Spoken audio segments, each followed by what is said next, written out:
오늘 우리에게 주시는 하나님의 말씀은 마가복음 6장 53절부터 56절까지의 말씀입니다. 제가 하나님 말씀을 봉독하겠습니다.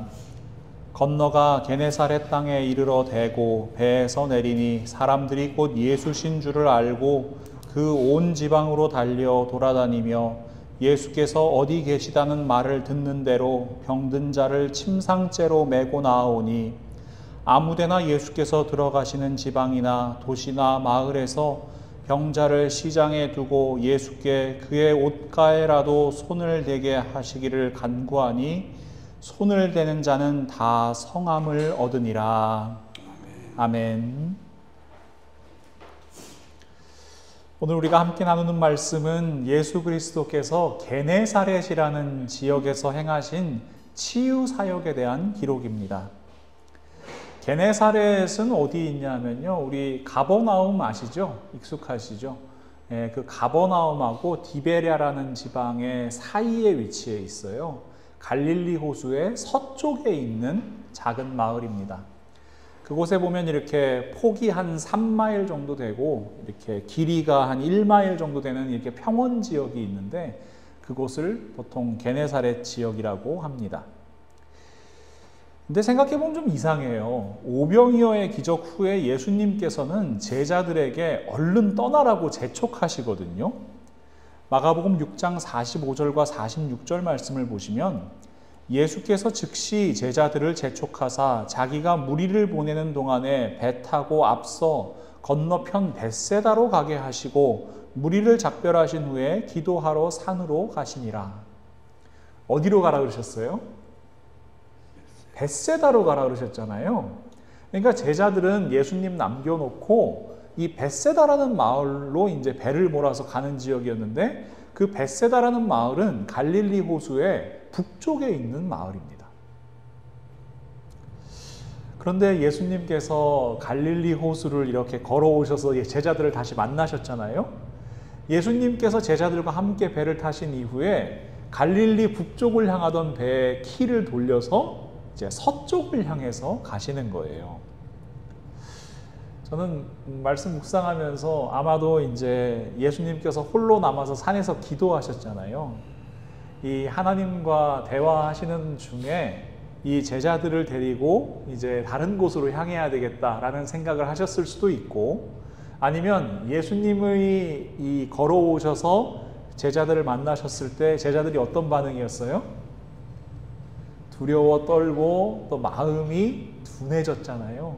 그 모습을 보시고 행선지를 바꾸셨을 수도 있지요. 그런데 왜 벳세다가 아니라 게네사렛으로 목적지를 바꾸셨을까? 오늘은 그 이유에 대해서 함께 묵상하면서 우리를 향해서 말씀하시는 하나님의 마음을 헤아리는 시간이 되기를 소망합니다. 제가 오늘 본문 말씀을 새번역 성경으로 다시 한번 읽어드릴게요. 그들은 바다를 건너가서 게네사렛 땅에 이르러 닻을 내렸다. 그들이 배에서 내리니 사람들이 곧 예수를 알아보고 그 온 지방을 뛰어다니면서 예수가 어디에 계시든지 병자들을 침상에 눕혀서 그곳으로 데리고 오기 시작하였다. 예수께서 마을이든 도시든 농촌이든 어디에 들어가시든지 사람들이 병자들을 장터 거리에 데려다 놓고 예수께 그 옷수레만이라도 손을 대게 해달라고 간청하였다. 그리고 손을 댄 사람은 모두 병이 나았다. 자, 예수님께서 게네사렛이라는 동네에 도착하셨는데 예수님을 알아본 사람들이 병든 사람들을 다 예수님 앞으로 데리고 옵니다. 걸을 수 없는 환자는 침상에 눕혀가지고 그 침상째 메고서 예수님께 나아오는 거예요. 예수님께서 지나다니시는 길목마다 그 환자들을 데려다 놓고요, 예수님 옷술이라도, 예수님 옷자락이라도 만지게 해달라고 간청을 합니다. 그러자 놀라운 일이 일어나지요. 손을 대는 자는 다 성함을 얻으니라. 그 손을 댄 사람들이 다 고침을 받는 치유의 역사가 일어납니다. 이 치유의 기적, 아마도 많은 성도님들이 가장 간절하게 기도하시는 제목이 아닐까 합니다. 본인을 위해서든 아니면 가족을 위해서든 아니면 가까운 사람을 위해서든 우리가 많이 기도하는 제목입니다. 이 현대의학이 아무리 발달했다고 해도요, 아직 고치지 못하는 질환이 너무나도 많아요. 사망 원인 중에 항상 상위권에 있는 암이라든지 심혈관 질환이라든지 뇌혈관 질환이라든지 이런 것들 아니라도요, 여러분 우리가 흔히 걸리는 감기, 많이 고생하시는 알러지 이런 질병도 사실 치료나 예방이 거의 불가능한 질병입니다. 이렇게 생각하면 인간은 참으로 연약한 존재죠. 몸이 아프면 어떻게 돼요, 여러분? 마음도 아프기 쉬워요. 그러다 보면 무엇인가 의지하고 싶은 마음이 들고요. 이 지푸라기라도 잡는 심정으로 그럴 때 이 성경 말씀을 읽다 보면요, 이런 말씀에 저절로 눈길이 가요. 손을 대는 자는 다 성함을 얻으니라. 그런데 말입니다. 제가 늘 말씀드리는 것처럼 우리가 성경에 기록된 치유의 기적을 단순히 병이 낫는다 이런 현상에만 초점을 맞추면 본질이 변질되는 이 결과를 낳게 돼요. 우리가 성경 말씀을 바라보면서 정말로 바라보아야 할 것을 바라보지 못하고 엉뚱한 것을 자꾸만 바라보게 돼요. 이렇게 한번 생각해 볼까요? 사도행전 19장을 보시면 사도 바울이 에베소라는 지역에서 이 전도를 하는 이런 장면이 기록되어 있는데요. 사도 바울이 이제 유대인의 회당에 들어가서 하나님 말씀을 가르칩니다. 그런데 이 유대인들의 마음이 완악하잖아요. 돌처럼 딱딱하게 굳어 있잖아요. 그래서 사도 바울을 막 비난해요. 그 복음을 비난해요. 그러니까 바울은 이제 우리가 잘 알고 있는 두란노 서원이라는 곳으로 자리를 옮겨서 2년 동안 그곳에서 하나님 말씀을 강론합니다. 그런데 여러분, 그때 놀라운 기적들이 일어나요. 사도행전 19장 12절 말씀을 보시면 심지어 사람들이 바울의 몸에서 손수건이나 앞치마를 가져다가 병든 사람에게 얹으면 그 병이 떠나고 악귀도 나가더라. 여러분, 대단하죠? 이렇게 생각해 보세요. 예수님의 옷자락을 만진 사람이 다 성함을 얻었잖아요. 그런데 이때 예수님께 나온 사람들이 옷자락 만질 때는요, 예수님께서 입고 계신 옷을 만진 거예요. 그런데 지금 사도 바울은요, 사도 바울이 지니고 있던 손수건이든 앞치마든 이런 것을 가져다가 병든 사람한테 얹기만 해도 낫는 거예요. 요즘식으로 얘기하면 원격 진료가 지금 이루어지고 있는 건데요. 원격 기적이 일어나고 있는 거예요. 그럼 여러분, 사도 바울이 행한 기적이 예수님이 행하신 기적보다 수준이 좀 높은 건가요? 더 용한 사람인 건가요? 이 병에 낫는 현상에만 집중하다 보면 이런 오해가 생긴다는 겁니다. 또 병이 낫는다 이 현상에만 집중을 하면요, 신앙적인 회의에 빠질 가능성이 대단히 높게 됩니다. 신앙을 가진 많은 분들이 병에 걸리지요. 여러분, 예수님 안 믿으면 병 걸리고 예수님 믿으면 병에 안 걸리나요? 아니에요. 병은요, 인간의 연약함 때문에 누구나 걸릴 수 있는 겁니다. 그래서 이제 믿는 분들은 병 낫기를 위해서 기도를 해요. 예수님께서 보여주셨던 이 치유의 기적이 나에게도 일어났으면 좋겠다, 이 마음으로 간절히 기도를 합니다. 그런데 여러분, 여쭤볼게요. 모든 사람이 다 낫나요? 아니에요. 다시 건강을 회복하는 분도 계시지만요, 오랫동안 힘든 시간을 보내시는 분도 계시고 또 하나님의 부르심을 받는 분들도 많으십니다. 저도 목회를 하면서 이런 마음 아픈 순간들을 참 많이 경험했습니다. 그러면은 이런 질문이 드는 거예요. 아니, 성경에 기록된 치유의 기적은 도대체 어떻게 해석해야 됩니까? 왜 나에게는 그런 기적이 일어나지 않지요? 하나님께서 거짓말을 하신 건 아닌가요? 아니면은 이제 더 나쁜 상태로 가게 되면 이것이 이제 비난과 정죄가 되는 거예요. 네가 믿음이 부족하기 때문에, 기도가 부족하기 때문에, 신앙의 열심이 부족하기 때문에 병을 고쳐주시지 않는 거야. 이런 이야기들을 여러분 많이 들어보셨을 겁니다. 더 심각한 문제가 있는데요. 이런 회의에 빠진 사람들, 또 정죄와 비난받던 사람들, 또 병마와 싸우다가 이제 몸과 마음이 약해질 대로 약해진 사람들, 이런 사람들을 이용하려는 거짓 선지자들이 나타난다는 겁니다. 사도행전 19장 13절과 14절 말씀에 이렇게 기록되어 있어요. 바울이 행하는 그런 기적들을 보고요, 이에 돌아다니며 마술하는 어떤 유대인들이 시험 삼아 악귀 들린 자들에게 주 예수의 이름을 불러 말하되 내가 바울이 전파하는 예수를 의지하여 너희에게 명하노라 하더라. 유대의 한 제사장 스게와의 7 아들도 이 일을 행하더니, 현상을 흉내내려고 하는 겁니다. 그러면서 사람들을 미혹하는 거예요. 지난 주일에 이어서 제가 다시 한번 여러분께 여쭤볼게요. 이런 일들이 단지 2000년 전에만 일어나는 겁니까? 아니에요. 지금은 뭐 과학이 발달하고 의학이 발달하고 우리의 사고방식이 좀 더 합리적으로 변해서 이런 일이 벌어지지 않는 것이 아니에요. 지금도 우리는요, 매체를 통해서 혹은 우리 주변에서 이런 말도 안 되는 일들을 너무나 많이 접하고 있습니다. 뭐 그런 기사 보셨을 거예요. 교주의 사진이 있는 뭐 스티커, 뭐 액자, 아니면 뭐 오늘 본문에 나오는 것처럼 뭐 손수건, 이런 거를 만들어서 팔아요. 그거를 지니고 있고 뭐 집에다가 놓고 그 얼굴을 바라보면 만사형통한다고 주장을 해요. 그곳에서 주는 정체 모를 음료를 마시고 신도가 사망하는 일까지 일어났다고 합니다.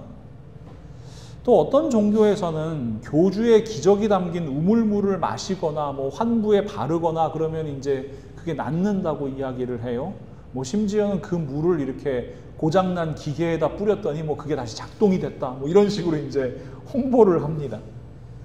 근데 이제 취재를 하러 가보니까 그 우물 앞에 보건소에서 발행한 이제 경고문이 붙어 있는 거예요.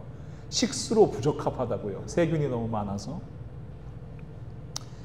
그래서 여러분, 사도행전 19장 12절 말씀은요, 항상 11절 말씀과 함께 읽으셔야 합니다. 사도행전 19장 11절과 12절 말씀을 함께 읽겠습니다. 하나님이 바울의 손으로 놀라운 능력을 행하게 하시니 심지어 사람들이 바울의 몸에서 손수건이나 앞치마를 가져다가 병든 사람에게 얹으면 그 병이 떠나고 악귀도 나가더라. 여러분, 치유의 기적은 누가 행하시는 겁니까? 하나님께서 행하시는 겁니다. 바울이 하는 게 아니에요. 그것을 흉내낸다고 할 수 있는 것이 아니에요. 하나님께서 주권을 가지시고 하나님께서 강권적으로 역사하시는 겁니다. 그래서 제가 작년 7월에 설교했던 내용인데요. 예수님께서 오셔서 병든 사람을 고쳐주시고 또 귀신을 내쫓으시면서 사람들을 자유롭게 하시는 이유가 무엇이라고 말씀드렸냐 하면, 첫째는 하나님 아버지께서 우리 연약한 인간들을 불쌍히 여기시기 때문입니다. 둘째는 우리에게 이미 임하신 하나님 나라를 선포하시기 위함입니다. 누가복음 11장 20절 말씀, 그러나 내가 만일 하나님의 손을 힘입어 귀신을 쫓아낸다면 하나님의 나라가 이미 너희에게 임하였느니라. 여러분, 그렇다면 오늘 우리 마가복음 본문 말씀을 통해서 바라보아야 할 것이 무엇입니까? 야, 예수님께 많은 사람들이 몰려들었구나. 이 숫자 바라봅니까? 아니면 예수님, 야, 정말 명성이 이제 드높아지시고 인기가 아주 하늘을 찌르시는구나. 이것 바라보시겠습니까? 아니면 예수님께서 어떤 옷 입고 계신지 궁금하십니까? 아니면 그 옷자락에라도 손을 대면 낫겠구나. 그 옷자락은 과연 어디 있을까 궁금하십니까? 여러분, 오늘 우리는 우리에게 주시는 하나님의 말씀을 통해서 하나님 나라를 바라보아야 합니다. 이미 우리에게 임하신 하나님 나라, 그것 바라보라고 예수님께서 말씀하시는 겁니다. 니고데모라고 하는 바리새인이 있었어요. 이 사람은 바리새인 중에 아주 지도자급이었거든요. 그래서 다른 사람들의 눈을 피해가지고 밤에 몰래 예수님을 찾아옵니다. 드러내놓고 찾아오면 이 비난과 지탄을 받게 될 거잖아요. 자, 그는 예수님을 찾아와서 자기 생각을 털어놔요. 요한복음 3장 2절 말씀 보시면 그가 밤에 예수께 와서 이르되 랍비여 우리가 당신은 하나님께로부터 오신 선생인 줄 아나이다. 하나님이 함께 하시지 아니하시면 당신이 행하시는 이 표적을 아무도 행할 수 없음이니이다. 자, 니고데모는요 바라보고 있어요. 뭘요? 예수님께서 바라보시는 표적을 바라보고요, 나아가서 예수님께서 행하시는 모든 표적이 하나님의 능력으로 이루어지는 것이라는 것을 바라보고 있어요. 그런데 아직 부족해요. 예수님께서는요 이런 니고데모에게 이렇게 말씀하십니다. 요한복음 3장 3절과 5절 말씀입니다. 예수께서 대답하여 이르시되 진실로 진실로 내게 이르노니 사람이 거듭나지 아니하면 하나님 나라를 볼 수 없느니라. 예수께서 대답하시되 진실로 진실로 내게 이르노니 사람이 물과 성령으로 나지 아니하면 하나님의 나라에 들어갈 수 없느니라. 단지 현상을 바라보는 것, 그것이 하나님의 능력이라는 것 부족하다는 거예요. 예수님께서 정말 말씀하시는 것은 우리가 거듭나서 하나님 나라의 백성됨을 말씀하십니다. 우리가 구원받은 하나님 나라 백성됨을 말씀하십니다. 근데 니고데모는 이해할 수가 없지요. 사람이 어떻게 다시 태어날 수가 있습니까, 예수님? 제가 어머니 뱃속에 다시 들어갔다 나와야 됩니까? 그런 일이 어떻게 일어날 수 있습니까? 예수님께서 니고데모에게 이렇게 말씀하십니다. 요한복음 3장 14절부터 16절 말씀입니다. 모세가 광야에서 뱀을 든 것 같이 인자도 들려야 하리니 이는 그를 믿는 자마다 영생을 얻게 하려 하심이라. 하나님이 세상을 이처럼 사랑하사 독생자를 주셨으니 이는 그를 믿는 자마다 멸망하지 않고 영생을 얻게 하려 하심이라. 아멘. 여러분, 어떤 사람이 거듭난 사람입니까? 십자가에 못 박히신 예수 그리스도를 믿는 사람이 다시 태어난 사람입니다. 어떤 사람이 하나님 나라에 들어갈 수 있습니까? 하나님의 아들 독생자 예수 그리스도의 이름을 믿는 사람이 하나님 나라에 들어갈 수 있는 겁니다. 여러분, 주일학교에서 참 많이 불렀던 노래, 돈으로도 못 가요 하나님 나라, 힘으로도 못 가요 하나님 나라, 거듭나야 가는 나라 하나님 나라, 믿음으로 가는 나라 하나님 나라. 기억하십시오. 우리가 성경에 기록된 이 치유의 기적을 통해서 바라보아야 할 것은 하나님의 나라를 경험하는 믿음입니다. 성경책을 보시면요, 오늘 본문에 제목이 붙어 있어요. 게네사렛에서 병자들을 고치시다. 그러면 우리는 이 말씀은 게네사렛이라는 지역에서 예수님께서 행하신 이 치유 사역을 요약 정리한 말씀이로구나, 종합한 말씀이로구나, 이렇게 받아들이기가 쉬워요. 게네사렛, 여러분 좀 익숙하지 않은 지명이잖아요. 그러니까 예수님께서 또 새로운 사역지를 개척해 나가시는구나, 이렇게 생각하기 쉽습니다. 그런데 오늘 말씀을 여러분 곰곰이 한번 생각해 보세요. 다시 한번 눈으로 읽어보세요. 전혀 새로운 말씀이 아닙니다. 오는 본문 말씀은요, 지금까지 예수님께서 행하셨던 이 사역들, 그 예수님께 나아왔던 사람들, 이 믿음을 복습하게 하는 말씀이에요. 자, 오늘 본문 55절 말씀. 그 온 지방으로 달려 돌아다니며 예수께서 어디 계시다는 말을 듣는 대로 병든 자를 침상째로 메고 나오니. 여러분, 우리는 병든 자를 침상째로 메고 나오는 사람들의 믿음을 이미 알고 있어요. 마가복음 2장 3절부터 5절 말씀입니다. 사람들이 한 중풍병자를 4사람에게 메워가지고 예수께로 올세 무리들 때문에 예수께 데려갈 수 없으므로 그 계신 곳에 지붕을 뜯어 구멍을 내고 중풍병자가 누운 상을 달아내리니 예수께서 그들의 믿음을 보시고 중풍병자에게 이르시되 작은 자야 내 죄사함을 받았느니라. 다시 게네사렛으로 한번 돌아와 보세요. 오늘 본문 56절 말씀. 아무데나 예수께서 들어가시는 지방이나 도시나 마을에서 병자를 시장에 두고 예수께 그의 옷가에라도 손을 대게 하시기를 간구하니 손을 대는 자는 다 성함을 얻으니라. 여러분, 우리는 간절한 믿음으로 예수 그리스도의 옷자락을 향해 손을 내민 여인의 이야기를 이미 알고 있습니다. 마가복음 5장 27절과 28절 말씀. 예수의 소문을 듣고 무리 가운데 끼어 뒤로 와서 그의 옷에 손을 대니 이는 내가 그의 옷에만 손을 대어도 구원을 받으리라 생각함일러라. 이 여인의 마음,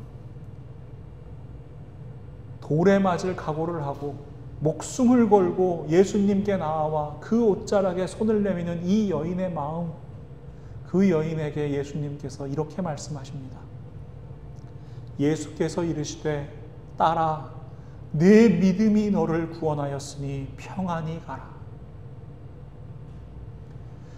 여러분, 오늘 본문 말씀은 그래서 단지 치유의 기적에 대한 신비한 이야기를 적어놓은 것이 아닙니다. 오늘 본문의 말씀은 우리에게 이미 말씀하신 믿음과 구원에 대한 이야기, 예수님께 나아오는 간절한 믿음, 그리고 그 믿음을 보시고 구원하시는 예수님의 능력에 대한 이야기를 우리에게 말씀하십니다. 여러분, 오늘 설교 제목이 뭐예요? 손을 대는 자는 다 성함을 얻으니라. 여러분, 이 말씀은 어떻게 읽어야 되냐면요, 하나님의 아들 독생자 예수 그리스도의 이름을 믿는 자는 다 구원을 얻으니라 하는 말씀으로 읽으셔야만 합니다. 믿음으로 받는 구원의 은혜를 바라보아야만 합니다. 그러면 이제 우리가 예수 그리스도께서 왜 북쪽에 있는 벳세다를 향하시다가 서쪽에 있는 게네사렛 지방으로 방향을 트셨는지 그 이유를 알 수 있어요. 제자들에게 믿음이란 무엇인가, 그 믿음의 본질을 다시 경험하게 하시는 겁니다.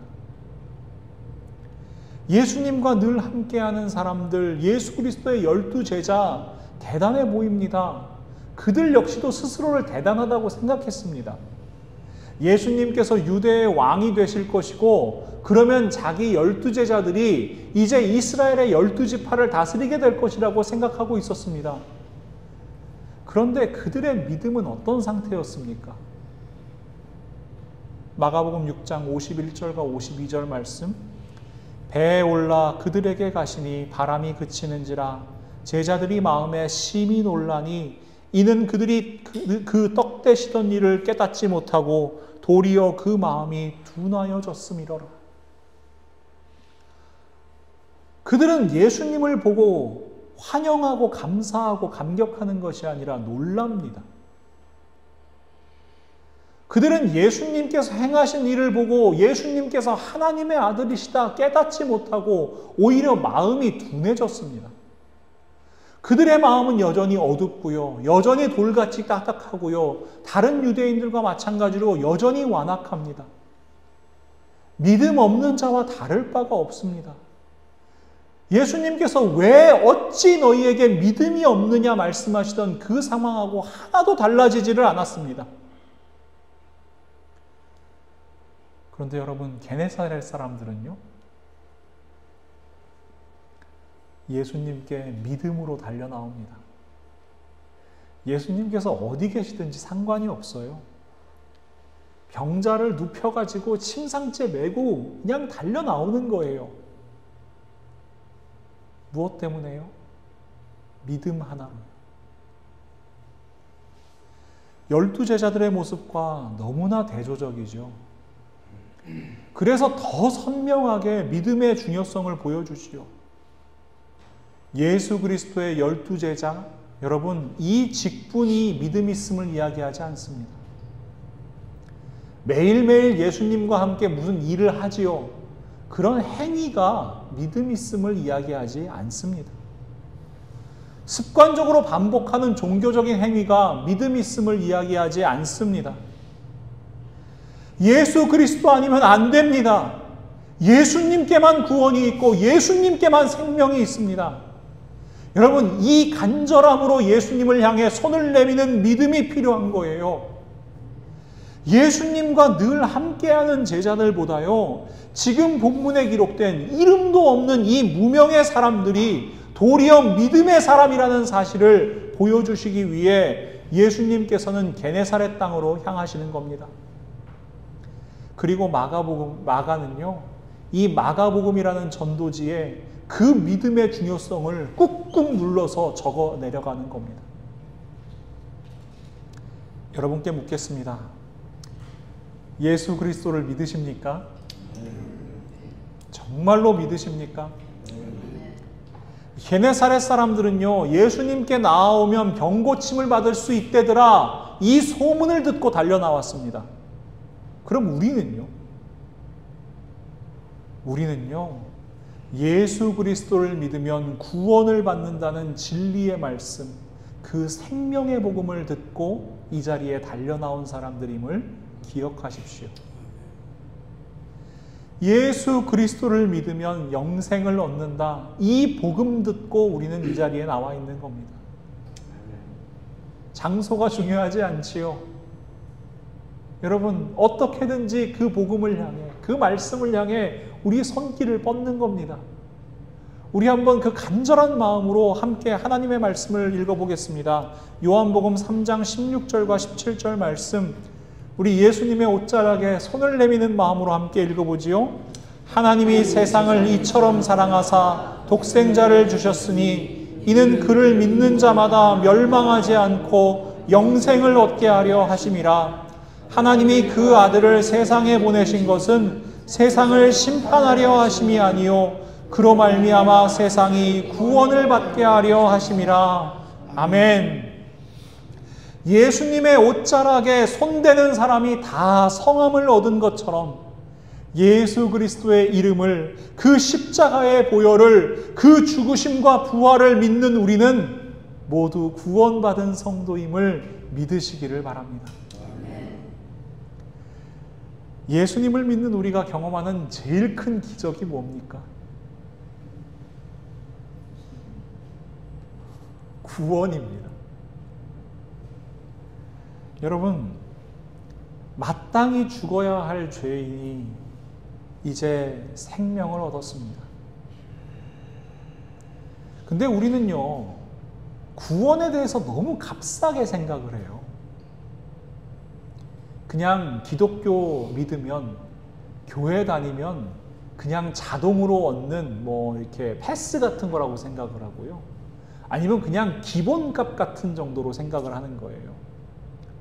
그냥 구원은 당연히 받는 거고, 거기에 신비로운 병고침도 받고, 물질의 풍요도 받고, 세상의 권세도 받고, 성공도 받고, 내가 원하는 욕망도 이루어지고, 이런 것들을 쌓아 올려야 무슨 기적이 일어난 것처럼 착각을 해요.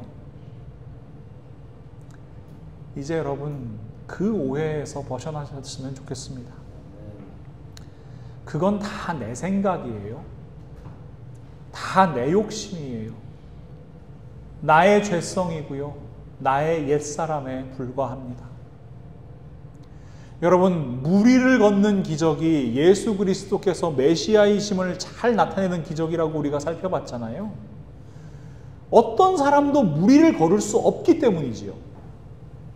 그렇다면 여러분, 영원한 생명은 어떻습니까?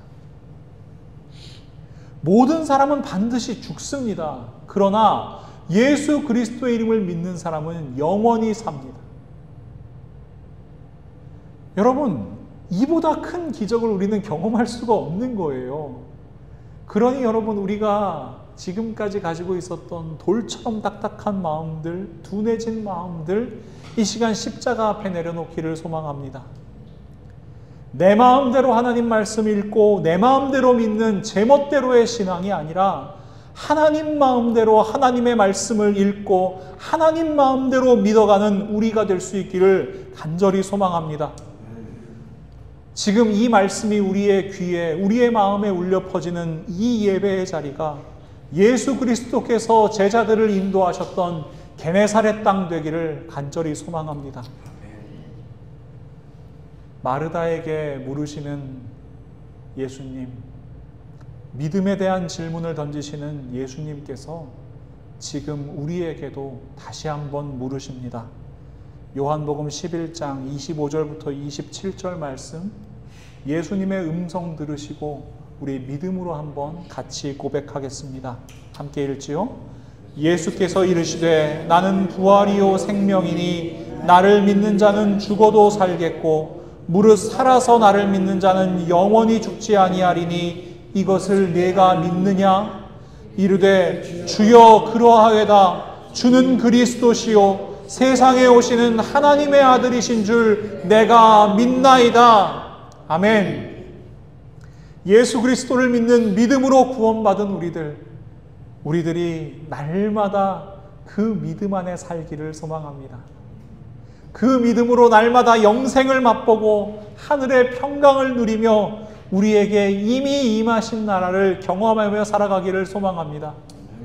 그리고 부활하사 하나님 우편에 앉으시고 다시 오실 예수 그리스도를 기다리며 이 땅 가운데 하나님의 나라를 함께 이루어가는 우리 모두가 될 수 있기를 예수 그리스도의 이름으로 간절히 축원합니다. 하나님, 오늘도 하나님의 말씀으로 저희에게 말씀하여 주심을 진심으로 감사합니다. 저희들에게 식어져 버린 구원의 감격을 다시 한번 회복시켜 주심을 진심으로 감사합니다. 예수 그리스도의 이름을 믿는 저희에게 하나님께서 주신 가장 큰 기적, 가장 큰 선물, 구원임을 고백합니다. 마땅히 죽어야 할 죄인을 살려주셨고 저희에게 영원한 생명을 허락하여 주셨고 저희를 하나님의 자녀라고 불러주셨습니다. 하나님, 그 하나님의 사랑과 은혜에 감사하게 하여 주시옵소서. 날마다 그 구원의 감격 속에 살게 하여 주시옵소서. 그 구원의 감격으로 인해 감사가 넘치는 삶을 살게 하여 주시옵소서. 어떠한 상황 가운데에서도 그 믿음 변하지 않고 하늘의 평강을 누리는 저희들이 될 수 있도록 하나님께서 저희들 한 사람 한 사람을 붙들어 주시옵소서. 저희들 그 믿음 가지고 이 땅을 삽니다. 그 믿음 가지고 견뎌냅니다. 그 믿음 가지고 오늘도 선한 싸움을 싸워갑니다. 하나님, 저희들의 믿음 보시고 우리 하나님 아버지의 마음이 참 기쁘셨으면 좋겠습니다. 그리고 저희들의 그 모든 모습들을 통하여 이 땅 가운데 거룩한 하나님의 나라가 이루어지는 놀라운 역사를 저희들 함께 바라보기를 간절히 소망하오니 하나님 이루어 주시옵소서. 그렇게 역사하실 하나님의 손길을 기대하며 예수 그리스도의 이름으로 간절히 기도하옵나이다. 아멘.